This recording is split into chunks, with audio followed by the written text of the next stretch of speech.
The king is here. The king is here.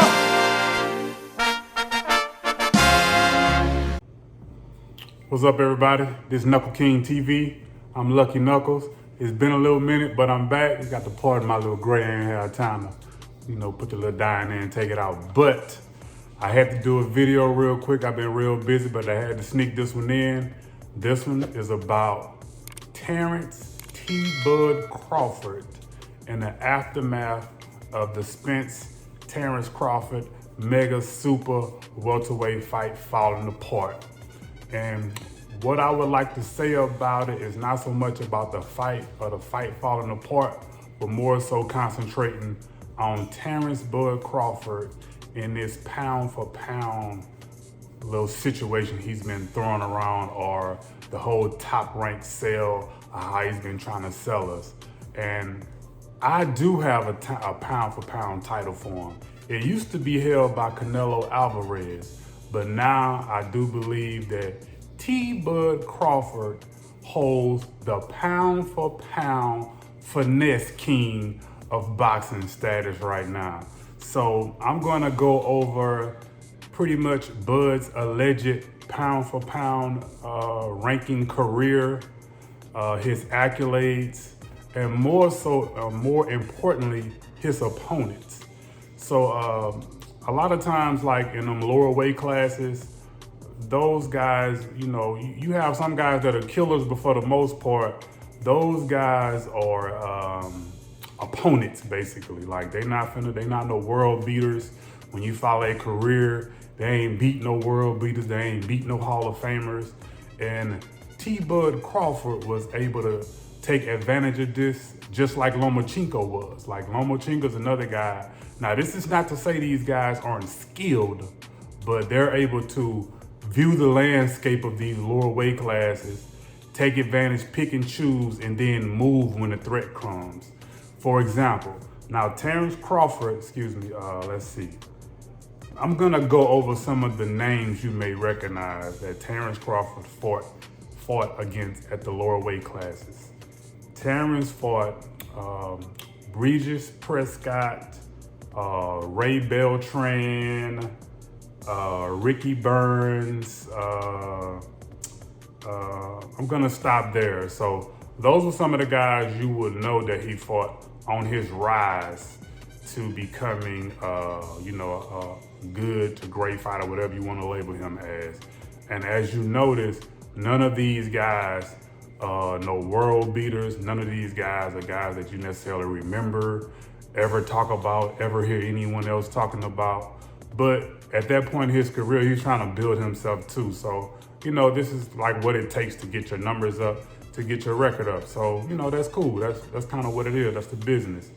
So once he started kind of getting on the winning streak and getting the notoriety, he then fought a fighter named, who everybody knows, Yuriorkis Gamboa, who at the time was a hot Olympic prospect. The only problem or the deception of this fight is Gamboa was a featherweight fighter. So they brought Gamboa up to Terrance Crawford's weight class, which allowed Terrance Crawford to be able to not only be bigger than Gamboa, but a bigger guy, longer reach. You can take advantage unless you trash, and which Terrance isn't. So this isn't that kind of video. Terrance isn't a trash fighter. He's a good skill fighter, but this whole world beater pound for pound thing, like he not moving like no killer. Like killers go hunt people down, like what a Earl Spence does. Like even after he got the belt, he hunting guys down, like a young Devin Haney. Haney, even when he gets the belt, he's still calling out these same guys' name, and I'm gonna leave it up to you to duck me or run and hide and make excuses or not. Terrance is talking like a killer, but he's not moving like a killer. So once again, rewinding back, he fought Gamboa, a smaller guy who they brought up in weight, which allowed Terrance to be able to take advantage of the weight class situation. And even in that fight, Gamboa made him stanky leg in that fight. And now to Terrance's credit, he was able to kind of hold Gamboa, hold him off, and then come back and knock Gamboa out himself. Now, what I will say is, as you can see throughout the rest of Gamboa's the rest of his career, you can tell Gamboa was a smaller guy because he's still fighting at the same weight 10 years later that he fought Bud at, and Bud is now fighting at a much larger weight class. Let's see who else. Who else you would know? You will remember, actually, a fight I give Terrance a lot of credit for is Victor Postol. Not because Postol is no killer or nothing, but at the time he fought Terrance, Postol was in the same weight class, so he wasn't a guy who they was little and they brought up to that weight class. And Postol was an undefeated fighter, just like Terrance Crawford. So he had, even if he was afraid of Terrance Crawford, he still was undefeated. And when you a guy who believe in yourself, you're gonna have to beat that out of me. Like I'm not just gonna be, basically, I don't know how to lose yet at a professional level. So until you show me you a threat or you show me you better than me, you're gonna have self-belief and self-confidence to a large degree. So I actually do give Terrance full credit for beating Victor Postol, especially at the time that he fought him. But once again, as you can see throughout the rest of Victor Postol's career, not only is he still fighting at that same weight, at the 140-pound weight class, but he's not no world beater. Like he's a gamed opponent, but he not no guy who's separating himself from the rest of the guys, or no guy who winning no titles no more. Like once he didn't get the belt with Terrance, I don't believe he got any other belts again. And if he did, somebody took that from him too. So once again, when you look at the credibility of the guys he's fighting, these aren't no world-class / Hall of Fame fighters. So how can you be a Hall of Fame fighter if you are not beating top Hall of Fame guys? Like I don't agree or necessarily get that, but to each his own. So let's see who else Terrance fought. Terrance fought, now his big claim to fame is becoming undisputed. And in any sport, and no matter what weight class you're at, when someone accomplishes something, then they had to put in work, sacrifice, all of that stuff. So I don't discredit his accomplishment as far as becoming undisputed, but you can't then sell me that it was this, oh my God, nobody else can do this. Like you took advantage of a lower weight class that you saw. It was opportunities. You caught these guys slipping and beat these guys up. But in that same weight class that you was undisputed in, you never fought a Adrian Broner at his height, who was a 140-pound fighter, who you never fought, who was in your weight class. You never fought a Danny Garcia, who was in your weight class. Like you never fought this guy. You maneuvered, and in the opportune time, you took advantage of those other guys. And on top of that, if you was a true killer, it's no way you would have let Danny Garcia escape you at 140 and 147-pound weight class when it's a guy who's beat you before in the amateurs. Like from a competitive standpoint, no competitor who a true killer, like a true, let me get that, they're not gonna let that ride. You on my radar. Like them kind of guys is on your hit list. So, and being another competitor, I know and understand this, and any other competitor do too. That's how I know, like, you talking that, but you're not really living you ain't moving. I ain't gonna even say you ain't living that, because that gets weird and turn into something else. But you talking this killer, I'm looking for you, Earl, and you looking for the big shark, but you're not moving like that, because if you were, you would have fought this dude or be fighting this guy instead of doing something else. So once again, you were able to achieve undisputed off of a guy named Julius Ndongo. No disrespect to Africans or nothing like that, but this is a guy who never fought in the States. That means he never fought no state killers. He ain't never fought no top guys from the US, and all the talent is in the US. Some kind of way he finessed over there in Africa and was able to pick up 2 belts off of some weird stuff, then fought you. And not only did you destroy him, salute to you for destroying him, because that's what you were supposed to do, but whenever after that, and not gonna do nothing but get beat up on, so he never fought nobody. Once again, you were able to take you were an opportunist. An opportunity presented itself, and you was able to take advantage of lesser competition. Now, once again, salute to becoming undisputed. You deserve that. Like, you put in the work and you achieved your goal at becoming undisputed. But that 140 undisputed you got don't hold no weight when it's talking about who you fought. Like, you fought them little soft, weird guys who ain't done nothing since. Them guys you beat up on ain't beat up on no other animal. They ain't beat no other killers. They, they good, solid opponents. They good fighters, but they not no world beaters, or they definitely ain't no great. You ain't beat nothing great yet. So when you trying to sell me on this whole undisputed thing, I'm not buying, homie. I'm just not buying. So once again, salute for your accolades, but I'm not buying that. So let's see. So not long after that, once again, I don't think you defended your undisputed quote unquote crown at the 140 weight class. So you still ain't fighting none of the big dogs at 140. When Danny and them was coming up, you went on it and you dipped. You ran to 147. Your first fight was against Jeff Horn, who recently beat Manny Pacquiao for the belt. I forget what belt it was, but I think it was the WBO, because Top Rank got their little, they in cahoots with the WBO guy. So you were able to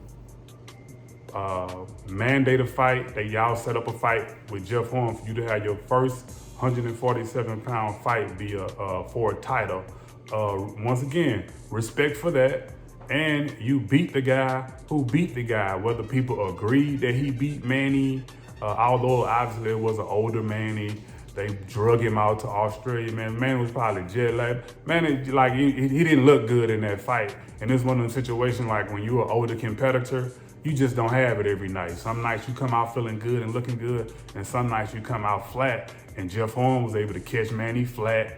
He did his thing a little bit. He baited a good fight, good enough for them to go ahead and let me get that off you, man. And whether you like it or not, Robert, whatever the case may be, Jeff was able to snake his way out with the belt, which then allowed you to come run up on Jeff and take that out for him. So I actually give you credit for beating Jeff Horn, although Horn ain't no world beater. He looked up and got Manny, an old Manny at that, not no prime Manny. And on top of that, he ain't beat nobody. Like, he over there fighting in Australia, beating them Australian bums.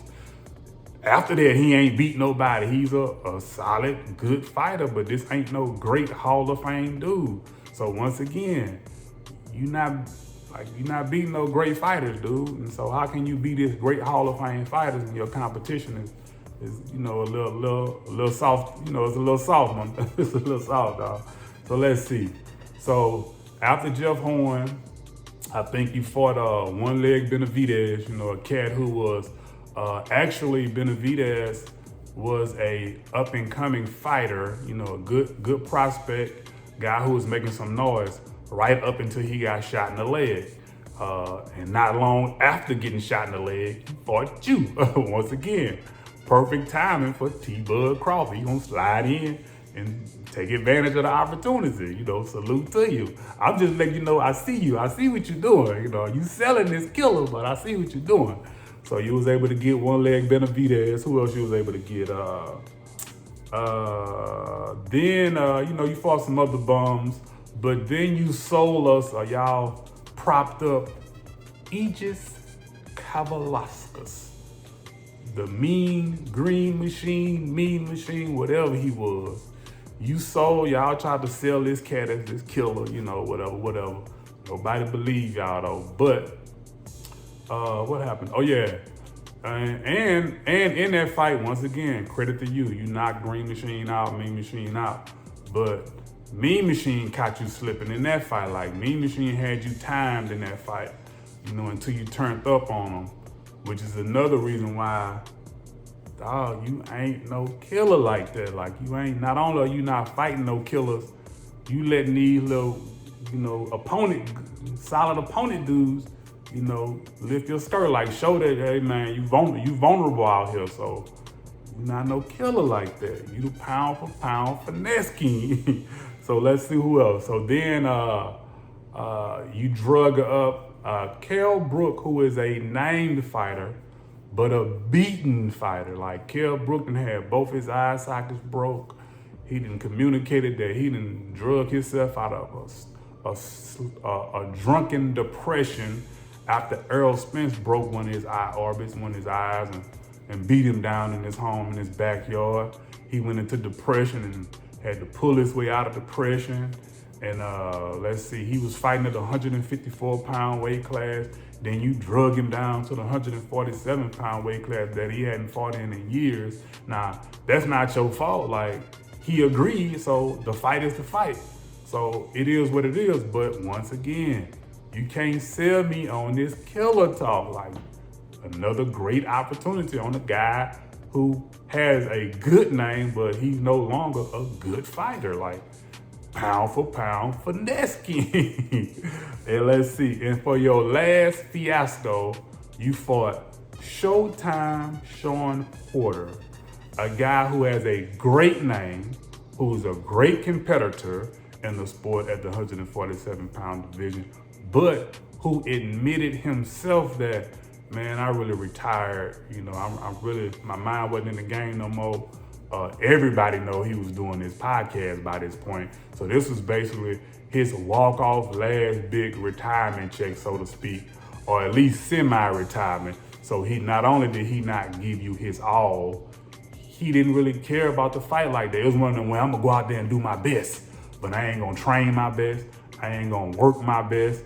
I'm gonna do what I wanna do. Go in here. If he too much, it just is what it is, and I'm gonna walk off into the sunset. On top of that, y'all friends, so y'all was probably talking and communicating and all of that before the fight. We don't know, because we didn't know y'all was friends till some crap popped up, and man, y'all, once again, pound for pound finesse king. So now, you done made all these videos, did all this talking, all this fishing for the big fish and the big shark, and we're looking for you, Earl, and pull your skirt down and all that. And what do you do yet again?